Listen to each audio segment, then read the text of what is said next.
Hello नमस्कार, स्वागत है आपका ऑनलाइन स्कूल इंडिया में। प्यारे बच्चों, हम लोग है वो विश्व इतिहास के कुछ जो विषय है उनके ऊपर हमारी बात कर रहे थे। हमने अलग अलग चरणबद्ध रूप से देखा था किस तरीके से है वो मानव जीवन की एक शुरुआत होती है, और मानव जीवन की शुरुआत जिसमें देखा था कि मानव किस तरीके से जो एक वानर समूह उनसे जाकर के मानव उत्पत्ति से एक विकास क्रम को हासिल किया, जो आधुनिक मानव के रूप में है वो हमने देखा, जो एक विकसित स्वरूप है वो था, और आज हम जिस रूप में है वो खड़े हैं। फिर हमने सभ्यताओं को भी देखा, अलग अलग हमारे सभ्यताओं के जो टॉपिक है उनको हमने देखा। मेसोपोटामिया की सभ्यता है वो मानव ने विकास इस कदर किया कि एक विकसित सभ्यता है वो उन्होंने बनाने का काम किया। रोमन साम्राज्य की है वो हमने बात की, हमने इस्लाम के उदय की भी है वो बात की, हमने यायावर साम्राज्य की है वो बात की। तो इस तरह से हम चरणबद्ध रूप से आगे है वो बढ़ते रहे। आज हम जो इसमें देखेंगे कि संस्कृतियों का है वो किस तरीके से एक टकराव की स्थिति है वो पैदा हुई। संस्कृतियों के टकराव की जो पैदा होने की स्थिति का मतलब ये हुआ कि हम जो समय इसमें लेंगे वो तकरीबन हमारा है वो 1500 से लेकर 1700 जो ईस्वी की समय अवधि है, इस समय अवधि के दौरान है वो किस तरीके से अलग अलग लोगों ने, यूरोप के जो लोग थे यूरोपवासी, उन्होंने अमेरिका, उत्तरी और दक्षिणी अमेरिका का जो क्षेत्र है यहाँ पर अलग अलग अभियान किए, और यहाँ पर अभियान किए उन क्षेत्रों की है वो खोज हुई, तो वहाँ पर यूरोपवासी आए। उसके कारण यहाँ जो संस्कृतियाँ थी, यहाँ जो मूल निवासी लोग थे, यहाँ पर कौन थे? मूल निवासी।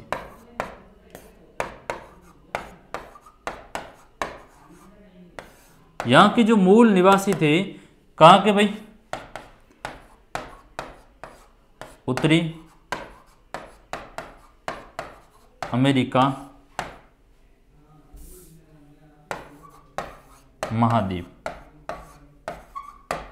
और दक्षिणी अमेरिका।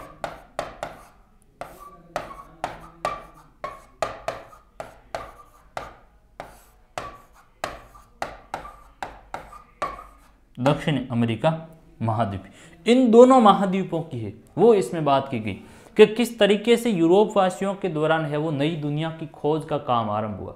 और नई दुनिया की खोज का मतलब हुआ कि अमेरिका की है वो खोज होती है। कोलंबस है, क्रिस्टोफर कोलंबस है, वो आता है यात्री, तो पहली बार इसकी है वो खोज करने का काम कर रहा है। तो इसको है वो वैश्विक रूप से एक नई दुनिया की संज्ञा दी गई कि पहली बार नए संस्कृति के लोगों से है वो इनका मिलना हुआ। तो उसके ऊपर हमारी बात होगी कि संस्कृतियों के टकराव में हम देखेंगे कि किस तरीके से यूरोप वासियों ने उत्तरी जो अमेरिकी महाद्वीप और दक्षिणी अमेरिकी महाद्वीप हैं उन क्षेत्रों की खोज की, और वहाँ के लोगों की संस्कृति को है वो प्रभावित करने का काम किया। वहाँ पर मूल रूप से जो संस्कृतियाँ थी और स्थानीय जो लोग थे, मूल निवासी, जैसे हम देखते हैं कि हमारे जो मूल निवासी है वे, हमने कहा कि साहब हमारे जो जैसे कि भील या संथाल या मुंडा, आपने 10th में पढ़ा होगा या फिर 6-7 में भी आपने पढ़ा होगा। तो ये हमारी जनजातियां थी, इनको बेसिक रूप से मूल निवासी कहा जाता है। वे लोग जो लंबी समय अवधि में एक निश्चित क्षेत्र में रहते हैं तो वे मूल निवासी जनजातियां हैं, और ये भी बेसिक जनजातियां थी। तो इसमें कुछ जनजातियों का नाम आएगा, जैसे कैरिबियन जनजाति में है, वहाँ पर कुछ लोग रहते थे, अरावा की है वो समुदाय थे। उन समुदायों को किस तरीके से बाहरी लोगों ने है अपने मूल निवास स्थान से विस्थापित किया, और मूल निवास स्थान से विस्थापित हुआ तो उनकी संस्कृति, उनके मूल्य, उनके रीति रिवाज, उनका है वो एक तरीके से समाप्त होने का काम किया। तो उसके बारे में है वो हमारी बात हो गई।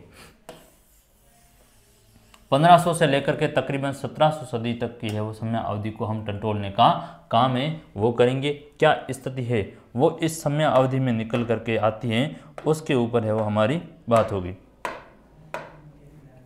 तो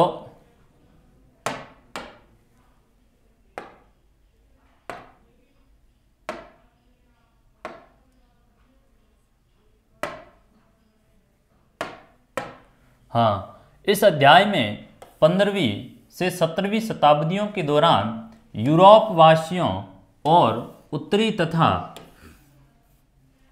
दक्षिणी अमेरिका के मूल निवासियों के बीच हुए संघर्ष के कुछ पहलुओं पर विचार किया गया।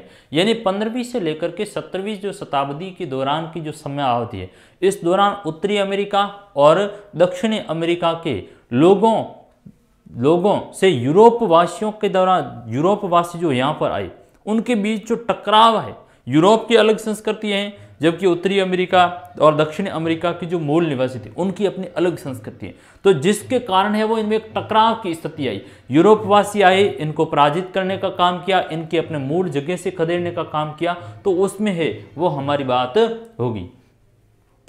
स्पेन के शासकों के तत्वाधान में इटली का निवासी क्रिस्टोफर कोलंबस, क्या नाम है, एक यात्री है क्रिस्टोफर कोलंबस इटली का, तो इटली का निवासी था ये क्रिस्टोफर कोलंबस।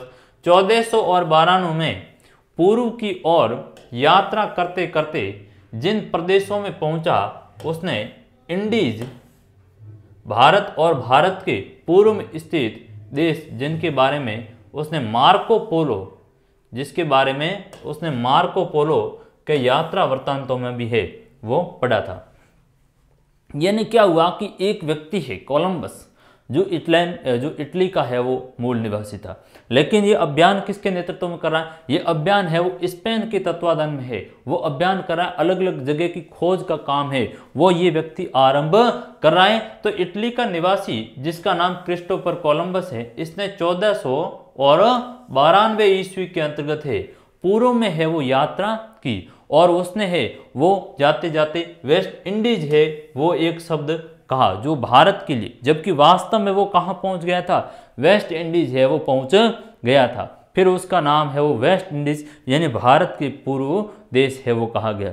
तो आपको पता होगा एक वेस्ट इंडीज देश है जहाँ की क्रिकेट की अच्छी टीम है, तो वो यहीं से निकल गया, उसके नाम के पीछे जो इंडीज लगा हुआ है वो इसको क्रिस्टोफर कोलंबस को यहाँ पर एक गलतफहमी हुई, कोलंबस को एक गलतफहमी हुई कि साहब ये क्या है, ये इंडीज है, लेकिन जब बाद में पता चला तब कहा कि नहीं ये इंडीज नहीं, इसको वेस्ट है वो कह सकते हैं, भारत से पूर्व के देश के रूप में है वो इसको कहा गया। तो वेस्ट इसने इंडीज है वो कहा भारत और भारत के पूर्व में स्थित देश, जिसके लिए उसने मार्को पोलो के वृत्तांत से पढ़ा। तो बात यहाँ पर क्या है, बात यह है कि साहब उत्तरी और जो दक्षिणी अमेरिका की खोज का काम हुआ, तो यूरोपवासी आए, यूरोप के यात्री आए, यूरोप के राजाओं ने अपने अपने लोगों को भेजा, उन क्षेत्रों को विजित किया, जीता, तो वहाँ के जो लोग थे, वहाँ के जो मूल संस्कृति के लोग थे, उनको एक तरह से खदेड़ने का काम हुआ। उसके बारे में वो बात की गई है कि साहब एक यात्री हैं जो स्पेन के तत्वाधान या स्पेन के राजा के नियंत्रण में उनके है वो आदेश पर क्रिस्टोफर कोलंबस है वो गया और निकला तो था भारत की खोज करने, लेकिन कहाँ पर है वो चला गया, इंडीज, वेस्ट इंडीज तक है वो पहुँच गया, और फिर उसने नाम क्या दिया, इंडीज है वो दिया। और इस बात का जिक्र कहाँ था, इसका मार्को पोलो ने है वो जिक्र किया था। वेनिस का एक यात्री था जो है प्रिंटिंग प्रेस वगैरह तख्तीकार आविष्कार करने वाला कौन जाना जाता है, मार्को पोलो जाना जाता है। ठीक बात है, आगे बढ़ो। क्या कहा जा रहा है कि बाद में हुई खोजों से पता चला कि नई दुनिया, ये बहुत ही महत्वपूर्ण बात है यहाँ कीवर्ड, नई दुनिया के इंडियन वास्तव में भारतीय नहीं बल्कि अलग अलग संस्कृति के लोग थे, और वे जहाँ रहते थे वह एशिया का हिस्सा भी नहीं था। और उस समय उत्तरी व दक्षिणी अमेरिका में दो तरह की संस्कृतियों के लोग रहते थे, दो तरह के लोग रहते थे, एक और तो कैरिबियन क्षेत्र तथा ब्राजील में छोटी जीवन निर्वाह अर्थ व्यवस्थाएं वाले है वो लोग रहते थे। तो एक तो हो गया आपके कौन से, कैरिबियन क्षेत्र और ब्राजील में रहने वाली छोटी अर्थव्यवस्था। इस बात को थोड़ा सा आप समझिए, बात ये हो रही है, इन्होंने कहा कि जब ये कोलंबस है वो कहाँ जा पहुँचा, ये इंडीज जो द्वीप वहाँ पर पहुँचा वेस्ट इंडीज, तब उसको पता चला कि ये इंडिया नहीं तो वास्तव के अंतर्गत है, ये पूर्व का देश है, इसलिए इसका नाम है वो हमने वेस्ट इंडीज है वो रख दिया। तो उस कारण से यहाँ पर कहा गया है कि बाद से जो खोजों में पता चला कि ये जो नई दुनिया आए हैं वो वास्तव में इंडिया है ही नहीं, वास्तव में वो भारत नहीं है, तो क्या है, और नहीं वहाँ पर कोई भारतीय संस्कृति जैसी चीज़ है, बल्कि क्या है, और वह ये जो भूभाग है वह एशिया का हिस्सा भी नहीं। तब कहा गया कि ये जो नई दुनिया है इस नई दुनिया का मतलब ये हुआ कि उत्तरी और जो दक्षिणी अमेरिका है, उत्तरी और दक्षिणी अमेरिका महाद्वीप के कुछ भूभाग हैं, कुछ देश हैं, उससे बात ली गई कि नई दुनिया के देश ये हैं और उनकी अपनी अलग संस्कृति, उनकी अपने अलग रीति रिवाजें, अलग परंपराएं हैं, और इंडिया भारत की अपनी अलग संस्कृति, अलग परंपरा है, वो निकल कर आती हैं। और कहा गया है कि इस समय जो उत्तरी और जो दक्षिणी अमेरिका है, यहां पर भी है वो दो तरह की संस्कृति के लोग रहते थे। बहुत ही महत्वपूर्ण बात आपकी आ गई है। एक बात तो यहां पर आ गई, आपसे पूछा जाएगा कि जो इंडीज की खोज की गई उसे क्या वास्तव में नई दुनिया की खोज में कहा जा सकता है? तो आप कहोगे कि हाँ, इंडीज जो वेस्ट इंडीज से बाद में नाम से जाना गया और नई दुनिया की खोज के नाम से जाना गया। क्यों? क्योंकि भारत है वो इंडीज शब्द का मतलब यहाँ भारत से नहीं है, बल्कि उत्तरी और जो मध्य अमेरिकी की देश है उनसे है वो नई दुनिया का संबंध रहा, जिनकी अपने अलग संस्कृति, अलग परंपराएं, अलग मूल्य है वो रहे हैं। और इसलिए कहा गया है कि उत्तरी और दक्षिणी अमेरिका में दो तरह की है वो संस्कृतियां इस समय वहां पर विद्यमान थी। एक तो वह संस्कृति थी, एक वह संस्कृति जो जीवन निर्वाह अर्थव्यवस्थाएं थी, जो अपना मुश्किल से जीवन गुजारा कर रहे थे। जीवन है वो उनका जंगल से कंदमूल ला करके, लकड़ियां काटते थे या कोई हस्तशिल्प सामग्री बना करके जीवन चलाते थे। तो एक तो जीवन निर्वाह यानी जीवन का गुजारा करने वाले लोग रहते थे, जो एक तरीके से जनजातियों के रूप में थे। और दूसरी जो बात की गई है कि इस समय है वो दूसरी एक विकसित संस्कृति के लोग भी है वो यहाँ पर रहते थे। तो दो तरह की संस्कृतियां हमें मिलती है। एक तो कैसी मिलती है? एक तो जीवन निर्वाह अर्थव्यवस्था वाली, जो कहां पर है? विशेषकर कैरिबियाई क्षेत्र के अंतर्गत और ब्राजील, कैरिबियाई क्षेत्र और ब्राजील में जो हमें मिलती है वो संस्कृति कैसी मिलती है? वो जीवन निर्वाह वाली संस्कृति मिलती है। छोटी अर्थव्यवस्थाएं हैं जिनकी घरेलू अर्थव्यवस्थाएं हैं और ज्यादातर आदिम कृषि के ऊपर टिकी हुई है। या तो वे पशुपालन कर रहे हैं या खेती का काम कुछ कर रहे हैं या जंगल से उत्पाद खरीदते हैं। तो दो तरह की यहाँ पर संस्कृतियाँ थी। जब यूरोप में है यूरोपवासी यहाँ पर आए उससे पूर्व है वो यहाँ एक स्थिति, एक तो कैरिबियन क्षेत्र वाला और दूसरा ब्राजील, यहाँ पर छोटी अर्थव्यवस्था है। दूसरी और विकसित खेती और खनन पर आधारित शक्तिशाली राजतांत्रिक है वो व्यवस्थाएं थी। और ये यदि देखा जाए तो मैक्सिको और मध्य अमेरिका के एजटेक और माया समुदाय और पेरू के इंका समुदाय के समान यहाँ पर भव्य वास्तुकला देखी जाती है। तो एक तो कैरिबियाई क्षेत्र और ब्राजील में तो छोटी अर्थव्यवस्थाएं, लेकिन दूसरी ओर यहाँ पर भी कुछ विकसित है वो सभ्यताएं थी। जैसे कि मैक्सिको की जो माया, जो मैक्सिको और मध्य अमेरिका के एजटेक है, माया संस्कृति, माया समुदाय और पेरू के इंका समुदाय। ये पेरू है वो दक्षिण जो अमेरिकी महाद्वीप है वहाँ का देश है, तो पेरू की इंका समुदाय है। और मैक्सिको और मध्य अमेरिका की एजटेक और ये माया संस्कृति ये पूर्व में विद्यमान थी और ये विकसित थी। जहाँ पर है वो विस्तृत वहाँ विस्तृत भूभाग, शक्तिशाली उनकी वास्तुकला थी, उच्च कोटि का विकास था और वहाँ पर राजाओं का शासन था। जबकि यहाँ है वो राजाओं जैसी कोई व्यवस्था नहीं, यहाँ पर है वो राजाओं जैसी कोई व्यवस्था नहीं है, बल्कि यहाँ पर कबीलाई जीवन जी रहे हैं। और ये कौन है? ये एक तरीके से जो जनजातियों के लोग मूल निवासी के रूप में रह रहे हैं, आदिम जनजातियां, तो वो यहाँ पर एक तरह का जीवन जीता है। बात आपके समझ में आ जानी चाहिए क्या बात हो रही है। बार बार मैं कह रहा हूँ 15वीं से 17वीं सदी का हम समय ले रहे हैं और इस समय यूरोपवासी हैं वो अमेरिका का जो एक उत्तरी अमेरिका का दक्षिणी भाग और दक्षिण अमेरिका का जो उत्तरी भूभाग वाला क्षेत्र है उन क्षेत्रों की खोज हुई, वहाँ पर गए और वहाँ के लोगों को खदेड़ कर खुद को स्थापित करने का काम किया। उन क्षेत्र के ऊपर है वो कंट्रोल किया, वहाँ अपना उपनिवेश स्थापित करने का काम किया ताकि वे ज़्यादा से ज़्यादा उनसे है वो व्यापार वगैरह करें, वहाँ से है वो कच्चा माल प्राप्त करे। एक काम ये था। और जब वे वहाँ पर गए तो उस समय दो संस्कृतियाँ थी। एक तो वहाँ की आदिम जीवन निर्वाह करने वाले लोग थे और दूसरी थी विकसित संस्कृति, जैसे कि आपकी मैक्सिको और मध्य अमेरिका के जो एजटेक हैं और माया समुदाय, पेरू इंका समुदाय, इस तरह की संस्कृतियां विद्यमान थी। ठीक बात है। देखिए आप इसकी थोड़ी सी लोकेशन देखिए ताकि चीज़ निकल कर आ जाए। तो ये आप देख ही रहे मैक्सिको की खाड़ी वाला जो क्षेत्र आपको है वो बताया गया है, ये उत्तरी अमेरिका का भूभाग है। और उत्तरी अमेरिका का ये दक्षिण वाला भूभाग, उत्तरी अमेरिका का कौन सा है, ये दक्षिणी वाला है वो भूभाग है। ये मैक्सिको की खाड़ी इस तरफ बताई गई है। और ये जो काफ़ी महत्वपूर्ण क्षेत्र है वो हमारा, यहाँ पर जो हमने कहा था 2 बातें आई थी। तो एक तो क्षेत्र ये रहा, एक तो जो ये क्षेत्र है वो आया, आप ये देख रहे हो एजटेक वाला, ये एजटेक साम्राज्य था, विस्तृत साम्राज्य हमने कहा। एक आप यहाँ पर देखिए, ये जो माया संस्कृति का है वो हिस्सा रहा, ये माया संस्कृति, ये विकसित है वो संस्कृतियाँ रही। एक है वो आपकी इंका रही, ये पेरू वाली, इसको थोड़ा सा मैं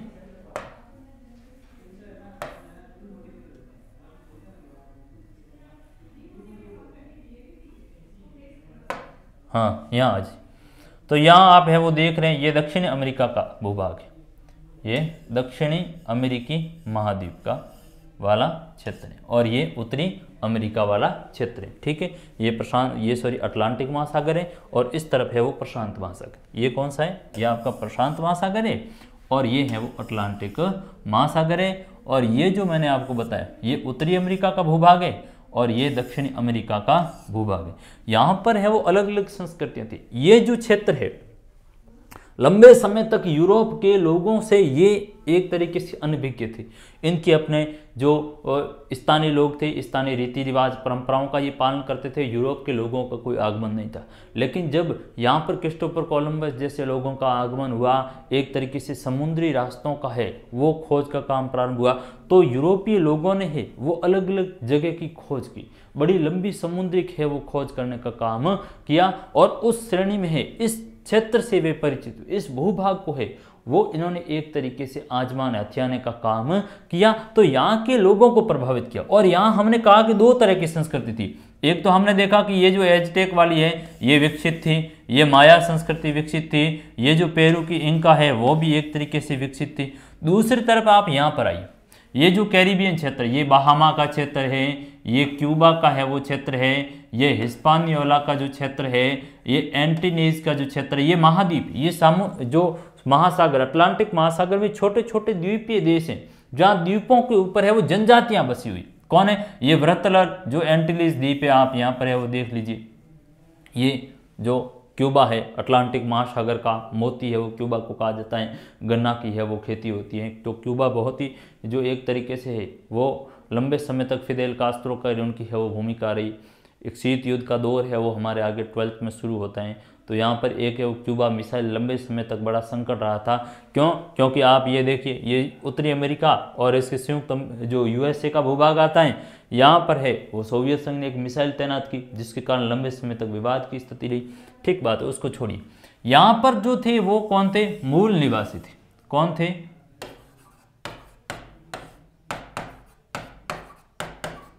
मूल निवासी। और इस तरफ थे वो विकसित संस्कृति के लोग रहते थे। तो 2 तरह के हैं वो इस स्थिति है वो निकल कर आई। ये है वो अमेजन रिवर बह रही है, ये अमेजन है वो बह रही है जो एक तरीके से दक्षिणी अमेरिका के पश्चिम से प्रारंभ होकर के पूर्व की ओर जाकर के गिरती है। अमेजन नदी जिसको एक तरीके से है वो धरती के फेफड़े कहा जाता है। इतने वहाँ पर सघन है वो जंगल है, लंबी है वो नदी है अमेजन, सेकेंड रिवर हमारी आती है। ठीक बात, आगे देखते हैं हम बात को आगे थोड़ी और बढ़ाते हैं। देखिए क्या बात हो रही। अब हम बात को है वो थोड़ा सा उस कदर लेते हैं कि अरावाकी लुकायो का हम एक बात पढ़ेंगे। समुदाय है ये, कौन है, अरावाकी लुकायो। अरावाकी लुकायो समुदाय के लोग कैरिबियन सागर में, कहाँ पर है, कैरिबियन सागर में। यहाँ पर आओ, ये जो क्षेत्र मैंने आपको बताया ये वाला क्षेत्र है, ये वाला क्षेत्र है, ये कैरिबियन सागर है, ये कैरिबियन सागर वाला हिस्सा है। यहाँ पर बात हो रही, देखो क्या कारण है। यहाँ पर कहा गया है कि एक समुदाय का नाम है अरावाकी लुकायो और ये कहाँ पर रह रहे हैं, ये कैरिबियन समुदाय में स्थित छोटे छोटे द्वीप समूह जिन्हें हमें आज का बहामा है वो कहा जाता है। और बृहत्तर एंटीलेज में है वो रहते थे। इसको आप थोड़ा सा यहाँ देखिए, ये आपका बहामा रहा, ये बहामा, और ये बृहत्तर एंटीलेज द्वीप, जो नाम दिया गया है, ये क्यूबा वाला ये पूरा का पूरा बृहत्तर एंटीलीज का है वो क्षेत्र। ये छोटे छोटे सागर में ऐसे टापू उभरे हुए। तो यहाँ पर क्या होता है कि जो ये अरावाक और लूका समुदाय है, इनको एक जो जाति आती है उसने यहाँ से उनको निर्वासित किया, यहाँ से है वो उनको भगाने का काम किया। क्यों? क्योंकि ये जो अरावाक की लुकायो समुदाय है, इनकी अपने संस्कृति, ये शांति प्रिय संस्कृति के लोग थे। ये कोई समस्या होती है तो एक दूसरी बात के जरिए उस समस्या का समाधान करना समझते हैं। लेकिन ये जो खूंखार जनजाति थी, ये आई और इन्होंने है वो यहाँ से एक तरीके से इनको निर्वासित करने का काम किया, खदेड़ने का है वो काम किया। तो ये अपनी जगह से है, मूल जगह से विस्थापित हुए, अपने मूल्य संस्कृति उन सभी से है वो इनको यहाँ से एक तरीके से जाना पड़ा। मूल जगह से भी है वो इनको एक तरीके से भगाने का काम किसके द्वारा किया गया? कैरिब के द्वारा किया गया। तो पहली बात, अरावाक और लुकायो क्या है? एक समुदाय है। कहाँ पर रह रहा है? कैरिबियन सागर में। कौन सा जो देश है यहाँ पर? बाहामा का है। एंटीलिज जो क्यूबा का क्षेत्र है वही बात है। बृहत्तर एंटीलिज यानी क्यूबा का क्षेत्र है थे रहते थे। और कैरिब नाम के एक खूंखार कबीले ने उन्हें लघु एंटीलिज प्रदेश से खदेड़ दिया। इनके विपरीत अरावाक लोग ऐसे थे जो लड़ने की बजाय बातचीत से झगड़ा है वो निपटाना पसंद करते थे। वे कुशल नौका निर्माता थे और वे कुशल क्या थे? नौका निर्माता थे।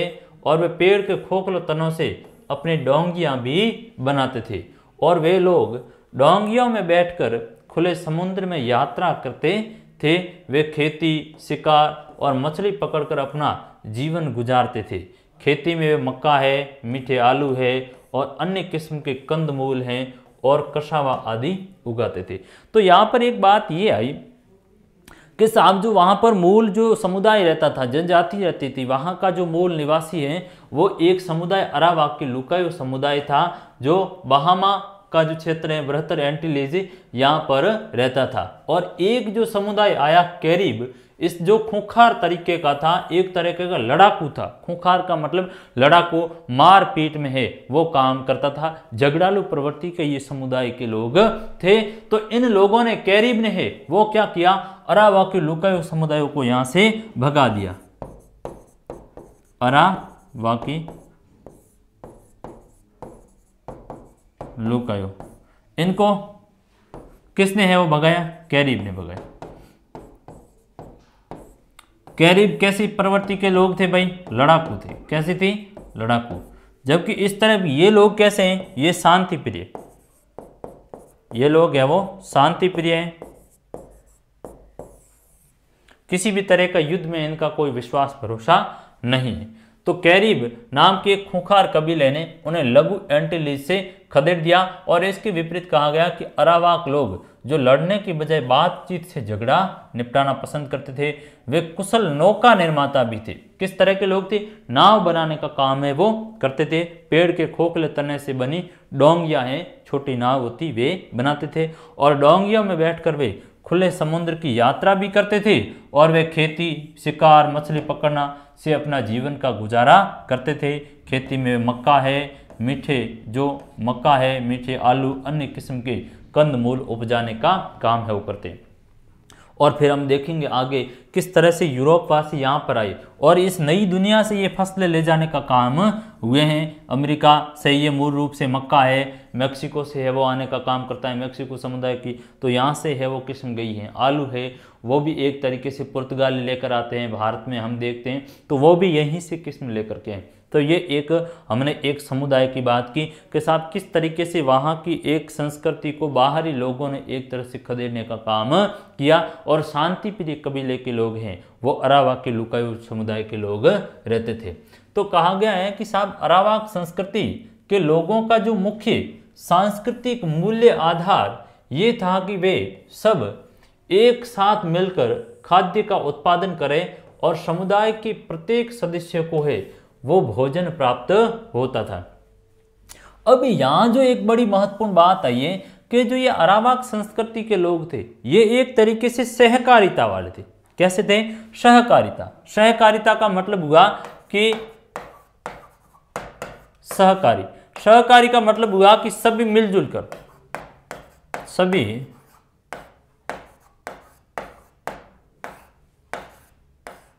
मिलजुल कर एक दूसरे का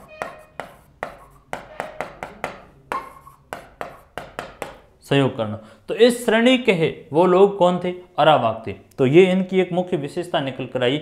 अरावाक संस्कृति के जो लोग थे वो सहकारिता के ऊपर बल देते, सभी एक दूसरे का है वो सहयोग करते। किसमें? खाद्य उत्पादन के मामला में। अरावाकों का व्यापार बहुत ही उदारपूर्ण होता था और वे सोने की तलाश में स्पेनी लोगों का साथ देने को भी तैयार रहते थे। और कहा गया कि वे सहयोग भी लोगों का करते थे। जब बाहरी स्पेन के लोग आए जो सोने के लिए आए तो उनको एक तरीके से खदानें बताने का काम भी इन लोगों ने किया। तो ये अरावाक संस्कृति के जो लोग थे। दूसरी एक बात की गई है कि तूपीनाबा, तूपीनाबा जो एक तरीके से ब्राजील में है वो रहते थे। ब्राजील एक देश है, आगे मैं आपको मानचित्र में है वो बताऊंगा। ब्राजील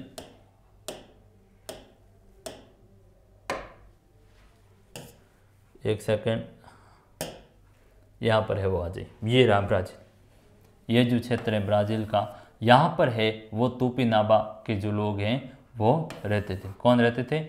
तूपीनाबा।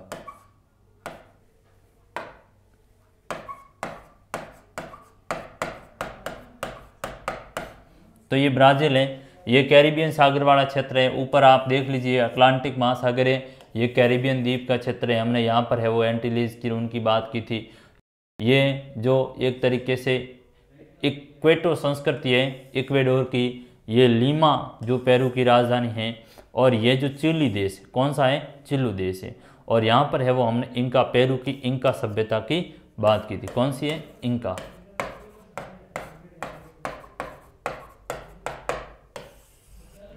आगे देखो, फिर ये पूरा क्षेत्र है वो अलग अलग तरीके से लोगों ने इसको हथिया लिया था, उसके ऊपर है वो मैं बाद में बात करूँगा। आप आइए यहाँ पर पुणे। तो हमने कहा था कि जो तूपीनाबा कहे जाने वाले लोग दक्षिणी अमेरिका के पूर्वी समुद्र तट पर और ब्राज़ील नामक पेड़ों के जंगलों में बसे हुए गांवों में रहते थे। और ब्राज़ील पेड़ के नाम पर इस प्रदेश का नाम है वो क्या पड़ा है? ब्राज़ील है वो एक तरीके से पड़ा है।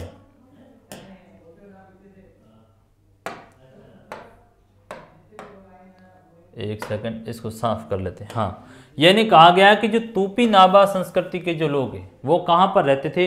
ब्राज़ील के दक्षिण अमेरिका का जो पूर्वी तट ब्राज़ील वाला, वहाँ पर ये लोग रहते थे। और ब्राज़ील वैश्विक रूप से जो देश का नाम पड़ा है वो किसके नाम पड़ा है? एक ब्राज़ील नामक पेड़ है, जहाँ पर ब्राज़ील नामक एक पेड़ एक वृक्ष होता है, वह उस भूभाग में अमेजन नदी का क्षेत्र है, मैंने आपको बताया था। तो वहाँ पर है वो इस ब्राज़ील या पेड़ की हैं वो ज़्यादा है, ज़्यादा वहाँ पर वृक्ष होते हैं, झाड़ियाँ ज़्यादा होती हैं। और उसी के कारण देश का नाम भी एक तरीके से ब्राज़ील है वो पड़ गया। तो तूपीनाबा कहे जाने वाले लोग हैं वो दक्षिण अमेरिका के ब्राज़ील नामक देश में रहते थे और वे पेड़ों के जंगलों में है वो बसे हुए गाँवों में रहते थे। वे खेती के लिए घने जंगलों का सफाया है वो नहीं कर सके। क्यों? क्योंकि उनके पास पेड़ काटने का जो कुल्हाड़ी बनाने के लिए उनके पास लोहा है वो नहीं था। लेकिन उन्होंने बहुतायत से फल और सब्जियां, मछलियां भी मिल जाती थी, जिससे उन्हें खेती पर निर्भर है वो नहीं होना पड़ता था। जो यूरोपवासी उनसे मिले वे उनको खुशहाल आज़ादी देकर उनसे ईर्ष्या भी है वो करने लगे। क्यों? क्योंकि वहाँ कोई है वो राजा था और न सेना और न ही कोई चर्च जो उनकी जिंदगी को नियंत्रित कर सके। यानी एक दूसरी बताई गई कि साहब तूपीनाबा जो समुदाय के लोग हैं वो ब्राज़ील में रहते थे और ये लोग बड़े प्रसन्नचित्त थे। क्यों? सभी एक दूसरे का सहयोग करते, साथ में रहते थे। राजा जैसी कोई चीज़ थी नहीं, चर्च जैसी कोई चीज़ थी नहीं, सेना जैसी कोई चीज़ थी नहीं। अपना है वो काम वृक्षों से, पेड़ पौधों से जो भी कंदमूल है वो मिल जाता था। नदी जो एक तरीके से अमेजन का क्षेत्र था, सब्जियां खूब होती थी, फसलें खूब होती थी, पशुपालन का काम करते थे। तो एक इस समुदाय का जो जीवन है वो बड़ा सुंदर रहा था, आराम से है, वो खुशनुमा ज़िंदगी अपनी जीते थे। खाओ पियो और ऐश करो कि जो इस सिस्टम के ऊपर है वो ये काम करते थे। किसी भी तरह की है वो दुनिया से इनको कोई नाता था ही नहीं। अक्सर लड़ाई झगड़ा कहाँ पर होगा? जहाँ राजा होगा। राजा होगा तो किसी को पराजित करने का काम करेगा, सेना रखेगा, सेना, तो वही सिस्टम यदि नहीं है तो शांति प्रिय समुदाय थी। तो यहाँ पर एक संस्कृति की बात है कि तूपीनावा समुदाय के लोग जो ब्राज़ील में रहते थे और इनका जीवन अच्छा था, इनको ज़्यादा लोहे का भी ज्ञान है वो नहीं था, इसलिए पेड़ों को काटते भी नहीं थे, जिसके कारण तो है वो ब्राज़ील में आप अमेजन का पूरा क्षेत्र देखो वृक्षों से हरा भरा है। यदि उनके पास पहले से ज्ञान होता तो वृक्षों की ज़्यादा कटाई होती, तो आज इतनी संख्या में है वो वृक्ष भी है वो नहीं होते। तो यहाँ पर जो कहा गया कि ये लोग है वो अच्छा जीवन गुजारते थे, उनको फल आसानी से मिल जाता, सब्जियाँ, मछलियाँ, खेती के ऊपर भी ये निर्भर नहीं थे। और यूरोप वासी है वो उनसे मिले तो वे इनको खुशहाल आज़ादी को देखकर उनसे ईर्ष्या करते थे। क्यों? क्योंकि यूरोप वासियों की जो बेसिक प्रवृत्ति रही, वे हमेशा दूसरे के ऊपर शासन करना चाहते हैं। वे किसी को स्वतंत्र प्रवृत्ति का रखना नहीं चाहते कि कोई भी हो हम उनके ऊपर सर्वसत्ता के रूप में काम करें। तो जब यूरोपवासी यहाँ पर आए, इनको देखा तो एक तरीके से ये इनसे ईर्ष्या करने लगे और इनको है वो एक इस दायरे में लिया गया कि हम इनके ऊपर है वो नियंत्रण करें और एक तरीके से शासन चलाने का काम करेंगे। और कहा गया कि क्योंकि वहाँ पर है वो कोई राजा नहीं था और न ही सेना और न ही कोई चर्च था और जो इनकी ज़िंदगी को नियंत्रण कर सके और ये आराम से खुशनुमा ज़िंदगी जीने का काम है वो कौन करते थे? तूपीनावा है वो समुदाय के लोग। यानी बात क्या हुई है प्यारे बच्चों? दो बातें हमारी आई है। दो कौन सी बातें आई है? और उसमें मैंने आपको शुरू में कहा कि दो तरह के समुदाय थे। एक तो मूल निवासी थे जिसमें हमने कह दिया कि साहब एक तो तूपीनावा है वो आपके आ गए, अरावाको लुकायो आ गए, ये मूल संस्कृतियाँ थी, मूल निवासी है वो वहाँ पर रहते थे। ग्रामीण इनकी अर्थव्यवस्थाएं थी, कृषि के ऊपर इनका जीवन गुजारा चलता था, जंगलों से कंदमूल एकत्रित करके अपने जीवन को है वो अच्छा जीते थे। दूसरी जो सभ्यता वाले लोग हैं, मैक्सिको की एजटेक है, पेरू, इनका जो सारी सभ्यताएं, दो श्रेणी के लोग थे। उसमें पहली श्रेणी वालों को हमने पढ़ाए, अरावाको लुकाए, ये भी सभी साथ मिलकर एक दूसरे का सपोर्ट करते थे, लेकिन फिर कैरिब ने आया, इनको यहाँ से भगाने का काम किया। तूपीनावा ये भी एक दूसरे की मदद करते थे, सहयोग करते थे, खुशहाल जीवन जीते थे। लेकिन यूरोपवासी आए तो इनको भी यहाँ से इन्होंने विस्थापित करने का काम किया, उनकी संस्कृति को प्रभावित है वो करने का काम किया। दूसरा कहा गया है कि मध्य और दक्षिणी अमेरिका की जो राजनीतिक राज व्यवस्थाएं हैं वो कैसी हैं उसके ऊपर है वो बात की गई कि मध्य और जो दक्षिणी अमेरिका की राज व्यवस्थाओं को है वो हम देखेंगे। और राज व्यवस्थाओं को देखेंगे तो फिर हम देखेंगे कि ये जो अलग अलग संस्कृतियां हैं वो रही, ये जो अलग अलग संस्कृतियां रही थी ये यहीं से बात इनकी आती है। तो इनकी राज व्यवस्थाओं को हम देखने का काम करेंगे, एजटेक की देखेंगे, यह माया संस्कृति को है वो हम देखने का काम करेंगे। और ये जो इनका संस्कृति है वो किस तरह की थी, उनके किस तरह का है वो शासन चलता था, क्योंकि ये बड़े साम्राज्य हैं। ये क्या है? बड़ा है वो साम्राज्य है। एक होता है राज्य, कोई राज्य, माना कि एक राज्य है, एक भूभाग है, एक राज्य, और बहुत से राज्यों का है वो समूह हो जाएगा, तो फिर वो क्या हो जाएगा? एक विस्तृत साम्राज्य। तो साम्राज्य अपेक्षाकृत है वो राज्य से कई गुना बड़ा होता है। इसलिए यहाँ पर ये क्या है कि ये जो समुदाय थे, ये आप बाहामा के हम देखते हैं, या फिर हम इनको है वो देखेंगे, ये क्यूबा वाले, ये व्रत एंटीलीज में रहते थे, एंटीलीज में ये रहते हैं, ये हिस्पानियोला हैं, इनके बजाय ये विस्तृत थे, ये विस्तृत साम्राज्य थे। और ये विस्तृत इसलिए थे कि यहाँ पर है वो किसी राजा का शासन था। किसका शासन था? राजा का है वो शासन था, जिसने इनको एक तरीके से वो विकसित स्वरूप प्रदान करने का काम किया। तो इनके ऊपर अब हम बात करेंगे, एजटेकों की, माया की, और ये इंका की है, इन सभ्यताओं के ऊपर है वो हम बात देखते हैं। कहेंगे कि कैरिबियन और ब्राज़ील कैरिबियन और ब्राजील क्षेत्रों के विपरीत मध्य अमेरिका में कुछ अत्यंत सुगठित राज्य थे और वहां मक्के की उपज उनकी आवश्यकता से भी अधिक होती थी, जिसमें एज़टेक, माया और इंका जन समुदायों की शहरीकृत सभ्यताओं का आधार बनी और इन शहरों की भव्य वास्तुकला के अवशेष आज भी आगंतुकों को है वो मंत्रमुग्ध कर देते हैं। तो ये काफ़ी बड़ी बात निकल कर आ गई कि साहब कैरिबियन और जो ब्राज़ील का जो क्षेत्र था तूपिनावा, उनके विपरीत मध्य अमेरिका में अत्यंत है वो शक्तिशाली और संगठित है वो राज्य थे, सुगठित यानी व्यवस्थित रूप से बसाए हुए राज्य थे, व्यवस्थित भूभाग था जिनके ऊपर एक तरह का शासन था। जबकि वहां पर है कैरिबियन में हमने क्षेत्र में जो देखा, बहामा का क्षेत्र है, क्यूबा एंटीलेज का जो क्षेत्र है हमारा, या तूपिनावा समुदाय है, उनके वहां पर कोई विस्तृत साम्राज्य जैसी चीज नहीं, बिखरे हुए कबीलों के रूप में ये लोग रहते थे। और कहा गया है कि यहाँ पर है वो मक्के की उपज उनकी आवश्यकता से एक तरीके से अधिक होती थी, जो एज़टेक, माया और इंका समुदाय की शहरीकृत सभ्यताओं का आधार बनी। और फिर ये जो मक्के की जहाँ पर अधिक उपज होगा तो है वो व्यापार होगा, व्यापार होगा तो अलग अलग गतिविधियों का आदान प्रदान का केंद्र बनेंगी। तो जिस कारण से ये जो एज़टेक, माया और इंका ये समुदाय है वो एक तरीके से विस्तृत है वो राज्य स्थापित हुए, इनकी अपनी अलग संस्कृति है वो स्थापित हुई, अलग व्यवस्थाएं है वो बनी एक तरीके से नगरीय रूप में। तो इन शहरों की जो भव्य वास्तुकला के हैं वो अवशेष आज भी आने वाले लोगों को मंत्रमुग्ध कर देते हैं। तो ये चीज हम अब पढ़ेंगे, एज़टेक, माया और इनका मध्य और दक्षिण अमेरिका की जो संस्कृति है उसके ऊपर बात हमारी होगी। एज़टेक जन समुदाय, एज़टेक जन समुदाय की क्या स्थिति रही उसको थोड़ा सा देखिए। कहेंगे कि साहब 12वीं शताब्दी में एज़टेक लोग हैं वो उत्तर से आकर मैक्सिको की मध्यवर्ती घाटी में बस गए और इस घाटी का नाम उनके मैक्सिली नामक देवता के नाम पर है वो पड़ा। तो कहा गया कि ये जो एज़टेक जो समुदाय के लोग, एज़टेक जो समुदाय के लोग हैं वे उत्तर से आकर कहाँ पर बसे, मैक्सिको के अंतर्गत। किस देश में बसे, मैक्सिको के अंतर्गत ये लोग आकर के बसे। मैंने आपको मैप में भी है वो बताया था, ये जो मैक्सिको वाला है वो क्षेत्र रहा। तो ये मैक्सिको वाला एक भूभाग आपका बताया हुआ है, ये जो मैक्सिको की खाड़ी है ये मैक्सिको वाला भूभाग है। तो ये दक्षिण से आकर के यहाँ पर है वो बसने का काम किया, सॉरी ये वाला भूभाग है वो आकर यहाँ पर है वो इन्होंने रहने का है वो काम किया। तो ये जो क्षेत्र ये मैक्सिको की खाड़ी है, ये एज़टेक है वो साम्राज्य है। तो दक्षिण से आकर के ये लोग हैं वो एक तरीके से यहाँ पर आकर कर बसे और इन्होंने है वो अपना केंद्र है वो मैक्सिको को बनाने का काम किया।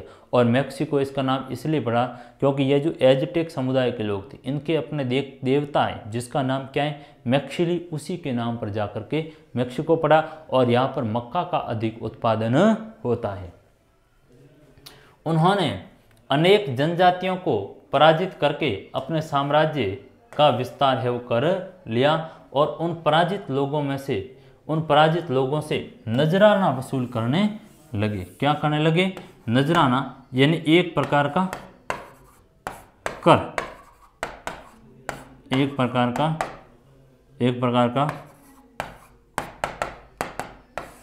कर है वो वसूलते थे। तो ये एक एज़टेक समुदाय, यहाँ पर है वो आप देखिए एक बॉल कोर्ट मार्कर पर उत्कीर्ण तिथियाँ माया संस्कृति काई 5-6वीं सदी की है वो हमें एक फोटो मिलती है मोहर के ऊपर। मैक्सिको समुदाय जो एज़टेक समुदाय के लोगों की। एज़टेक समाज श्रेणीबद्ध था और अभिजात वर्ग में वे लोग शामिल थे जो उच्च कुलोत्पन्न पुरोहित थे अथवा जिन्हें बाद में है वह प्रतिष्ठा प्रदान कर दी गई थी। और पुश्तैनी अभिजातों की संख्या बहुत कम थी और वे सरकार, सेना तथा पौरोहित्य कर्म में ऊंचे पदों पर काम करते थे। ये काफ़ी महत्वपूर्ण बात निकल कर आई कि जो एज़टेक समाज था वो श्रेणीबद्ध था। क्या था, एज़टेक समाज श्रेणीबद्ध था और उसमें अभिजात अमीर कुलीन वर्ग की है वो भूमिका थी। तो एज़टेक समाज कैसा था, एज़टेक समाज श्रेणीबद्ध था। श्रेणीबद्ध का मतलब ये हुआ कि एक जो इस स्थिति में है वो ये लोग निकल कर आए, ठीक है, ये इस श्रेणी के अंतर्गत है वो थे। यानी नीचे यदि देखा जाए तो बड़ी आबादी है जो जन सामान्य की है, और यहाँ पर यदि देखा जाए तो एक वर्ग है वो निकल कर आया, अमीर वर्ग है जो इनके ऊपर शासन कर रहा है, और यहाँ पर है वो कौन है, राजा की स्थिति है वो यहाँ है। तो यहाँ पर कम लोग हैं लेकिन शक्तिशाली ज़्यादा है, इसके बजाय ये ज़्यादा है लेकिन इनके बजाय ये कम है, और इनके ऊपर है वो सबसे ज़्यादा शक्तिशाली। तो सोसाइटी श्रेणीबद्ध है और उसमें सबसे बड़ी भूमिका है वो अभिजात वर्ग की। अभिजात यानी कुलीन वर्ग, अभिजात यानी कुलीन वर्ग या अमीर वर्ग, या अमीर वर्ग हैं जो शक्तिशाली लोग हुआ करते थे। जो उच्च कुल में वे अभिजात वर्ग जो उच्च कुलोत्पन्न, कुलोत्पन्न यानी कुल में उत्पन्न हुआ, कुलोत्पन्न यानी कुल में कोई पैदा हुआ बड़े वर्ग में, वो कुलोत्पन्न हो गया, ठीक बात है। और पुरोहित अथवा जिन्हें बाद में प्रतिष्ठा प्रदान की गई। और दूसरी जो बात इसमें है वो पुरोहितों की गई। किसकी की गई? पुरोहितों की गई है, जो एक तरीके से जो यज्ञ हवन अवय इत्यादि है वो करने का काम करते थे। तो वो पुरोहित वर्ग है जो समाज में उनकी भी बड़ी भूमिका रहती थी। तो प्रदान की गई है। पुश्तैनी अभिजातों की संख्या बहुत है वो कम थी। पुश्तैनी का मतलब हुआ परंपरागत रूप से, पुश्तैनी का मतलब क्या हुआ, परंपरागत रूप से जिनको एक पीढ़ी से दूसरी पीढ़ी में अधिकार मिलते हैं वो पुश्तैनी है। तो ठीक बात है, ये पुश्तैनी। जैसे कि हम कहते हैं कि दादाजी के जो उत्तराधिकारी पिताजी हुए, पिताजी के बाद में बड़ा भाई है तो वो हुआ, तो ये क्या एक पुश्तैनी रूप से वो उत्तराधिकारी होता गया है, ठीक बात। वे सरकार, सेना तथा पौरोहित्य कर्म में ऊंचे पदों को पर भी आसीन होते थे। पुरोहित वर्ग हैं उनकी बात की गई, अभिजात वर्ग हैं उनकी बात की गई, वे सरकार सेना में उच्च पदों को धारण करते थे। तो ये एक तरीके से इनकी समाज में है वो बड़ी भूमिका थी। एक तरीके से मैक्सिको की समाज एज़टेक समुदाय के लोगों के अंदर, क्यों? क्योंकि यहाँ पर समाज है वो विभाजित है सिस्टमेटिक रूप से, राजतांत्रिक व्यवस्था चल रही है। एक ऊपर राजा है, उसके बाद में कुलीन वर्ग है, और नीचे है वो स्थानीय जो लोग है, जनता है, उनके ऊपर वह शासन करता है। देखो यहाँ पर क्या बात हो रही है। एज़टेक लोगों के पास भूमि की कमी थी, इसलिए उन्होंने भूमि उधार जल में से जमीन लेकर इस कमी को है वो पूरा किया, और सरकंडे की बहुत बड़ी चटाइयाँ बुनकर उन्हें मिट्टी तथा पत्तों से ढककर उन्होंने मैक्सिको झील में कृत्रिम है वो टापू बना दिए गए।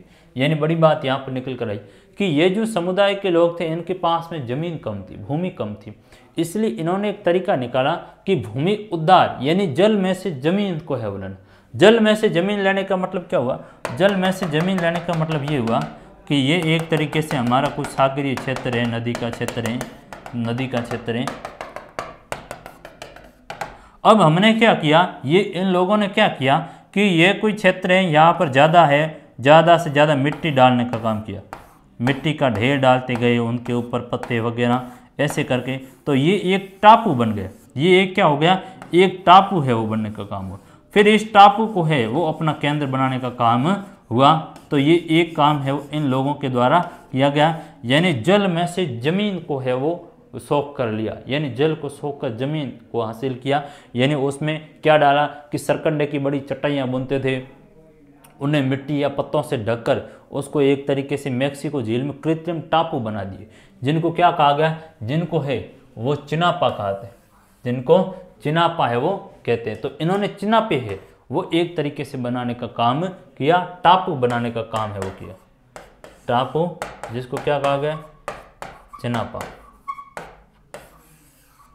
तो ये किया। इन अत्यंत उपजाऊ द्वीपों के बीच नहरें हैं वो बनाई, और जिन पर है वो 1325 में एज़टेक राजधानी, एज़टेकों की राजधानी का नाम क्या है भाई, टेनोक्टिटलान।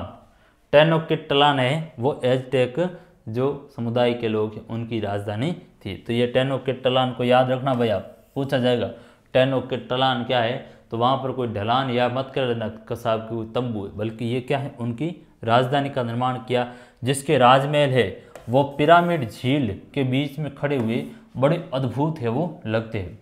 चूँकि एजटेक शासन है वो अक्सर युद्ध में लगे रहते थे, इसलिए उनके सर्वाधिक भव्य मंदिर भी हैं वो युद्ध के देवता और सूर्य भगवान को क्या हैं, समर्पित है।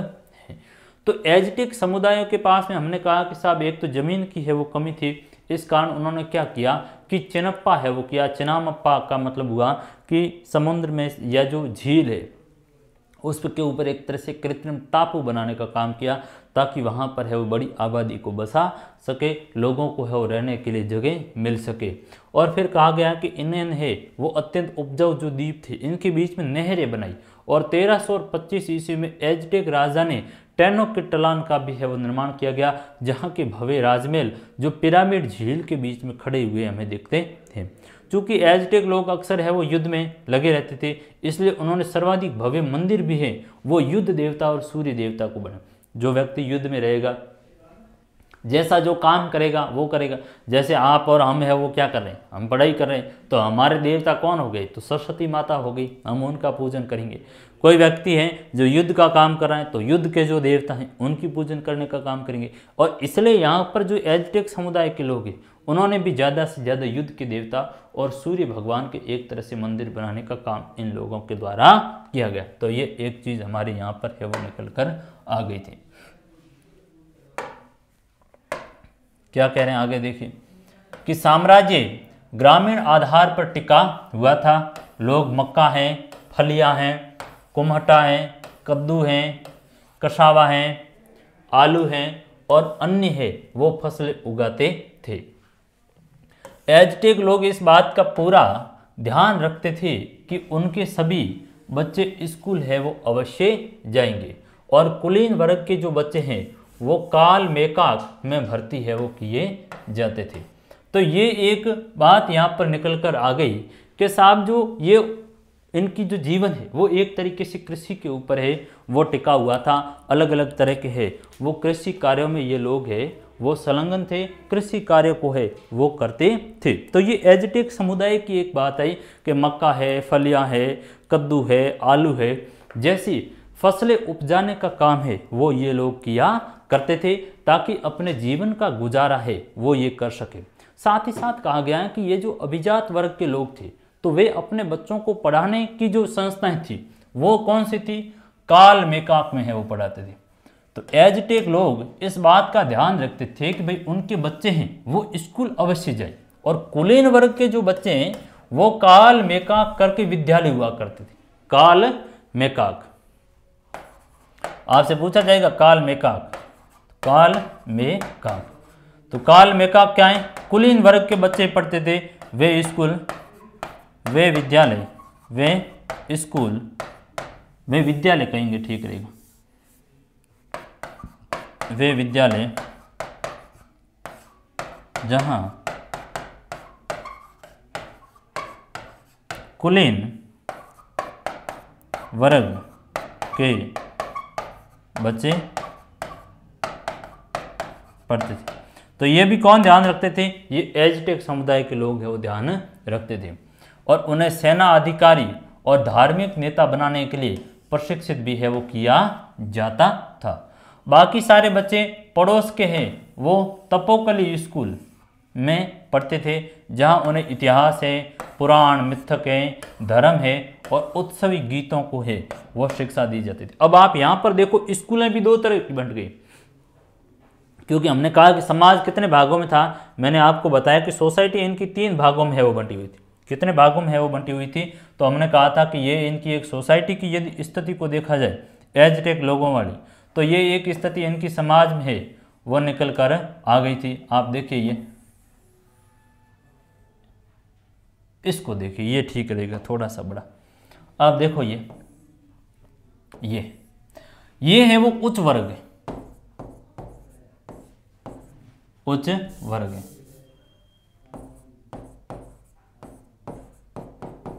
उच्च वर्ग का मतलब क्या हुआ, राजा हुआ। क्या हुआ, राजा हुआ। ये दूसरे कौन है, कुलीन वर्ग। और ये कौन है, ये आम लोग, आम जनता है।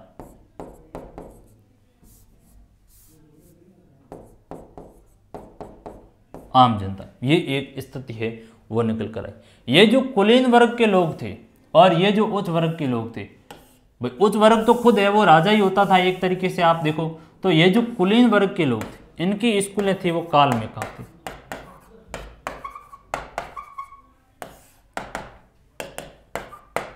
क्या थी ये, उच्च वर्ग के विद्यालय। और जिनको शिक्षा क्या दी जाती थी, जिनको या तो शिक्षा देते थे सैनिक, कि भाई सेना का अफसर बनना आर्मी का, तो सैनिक अधिकारी के लिए ये देते थे। और दूसरे हैं वो धार्मिक नेता, धार्मिक नेता। और ये जो लोग थे इनकी जो स्कूलें थी वो तपोकली थी। कौन सी थी,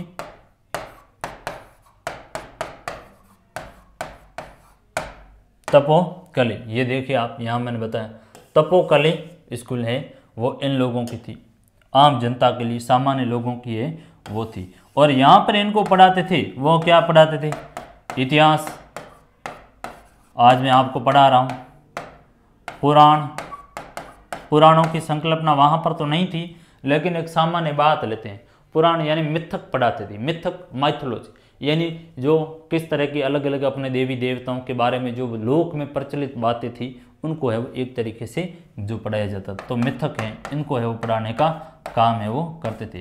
तो अपेक्षा करते ये लोग निम्न थी, इनकी शिक्षा व्यवस्था स्कूल निम्न थी, जबकि इनके जो विद्यालय थे ये उच्च श्रेणी के थे। तो ये सोसाइटी में एक विभाजन भी है वो यहाँ पर था। तपोकुली स्कूलों में जहाँ उन्हें इतिहास, पुराण, मिथक, धर्म, उत्सव की शिक्षा दी जाती थी। भूमि उद्धार का अभिप्राय है कि बंजर भूमि को है वो आवासीय या कृषि योग्य भूमि में परिवर्तन से है। और कई बार भूमि उद्धार विभिन्न जल स्रोतों से जमीन को भी लेकर के किया जाता था।